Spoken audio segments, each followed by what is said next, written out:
আয়াত ২৭ ওয়াআযযিন ফিন-নাসি বিল-হাজ্জি ইয়াতুকা রিজালান ওয়া আলা কুল্লি দামিরিন ইয়াতিনা মিন কুল্লি ফাজ্জিন আমিকিন। অনুবাদ: আর মানুষের কাছে হজের ঘোষণা করে দিন, তারা আপনার কাছে আসবে পায়ে হেঁটে এবং সব ধরনের কৃষকায় উটের পিঠে করে। তারা আসবে দূর দূরান্তের পথ অতিক্রম করে। তাফসির ১ নং ফুটনোটের বিবরণ। ইব্রাহিম আলাইহিসসালামের প্রতি তৃতীয় আদেশ এই যে, মানুষের মধ্যে ঘোষণা করে দিন যে বায়তুল্লাহর হজ তোমাদের উপর ফরজ করা হয়েছে। ইবনে আবি হাতেমা ইবনে আব্বাস রাদিয়াল্লাহু আনহুমা থেকে বর্ণনা করেন যে, যখন ইব্রাহিম আলাইহিসসালামকে হজ ফরজ হওয়ার কথা ঘোষণা করার আদেশ দেওয়া হয়, তখন তিনি আল্লাহর কাছে আরজ করলেন, এখানে তো জনমানবহীন প্রান্তর, ঘোষণা শোনার মতো কেউ নেই। যেখানে জনবসতি আছে সেখানে আমার আওয়াজ কিভাবে পৌঁছবে? জবাবে আল্লাহ তাআলা বললেন, আপনার দায়িত্ব শুধু ঘোষণা করা, বিশ্বে পৌঁছানোর দায়িত্ব আমার। ইব্রাহিম আলাইহিসসালাম মাকামে ইব্রাহিমে দাঁড়িয়ে ঘোষণা করলে আল্লাহ তাআলা তা উচ্চ করে দেন।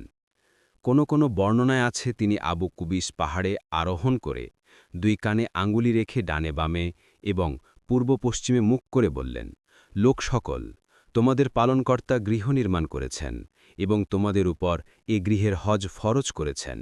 তোমরা সবাই পালনকর্তার আদেশ পালন করো। এ বর্ণনায় আরও বলা হয়েছে যে, ইব্রাহিম আলাইহিসসালামের এই আওয়াজের জবাবই হচ্ছে হজে লাব্বাইকা বলার আসল ভিত্তি। দেখুন তাবারি ১৪:১৪৪, হাকিম মুস্তাদরক ২:৩৮৮। ২ নং ফুটনোটের বিবরণ।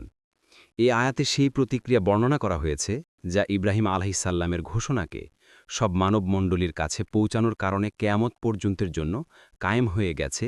তা হচ্ছে, বিশ্বের প্রতিটি প্রত্যন্ত এলাকা থেকে মানুষ বায়তুল্লাহর দিকে চলে আসবে, কেউ পদব্রজে, কেউ সাওয়ার হয়ে।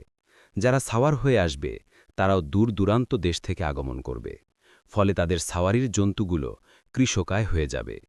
পরবর্তী নবী এবং তাদের উম্মতগণও এই আদেশের অনুসারী ছিলেন।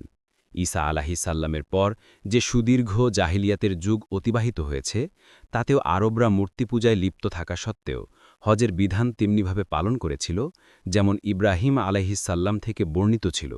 যদিও পরবর্তীতে আরবরা বিভিন্ন পারিপার্শ্বিক অবস্থা হজের সঠিক পদ্ধতি পরিবর্তন করে নিয়েছিল, রাসূল সাল্লাল্লাহু আলাইহি ওয়াসাল্লাম তাদের সে সমস্ত ভুলের সংশোধন করে দিয়েছিলেন।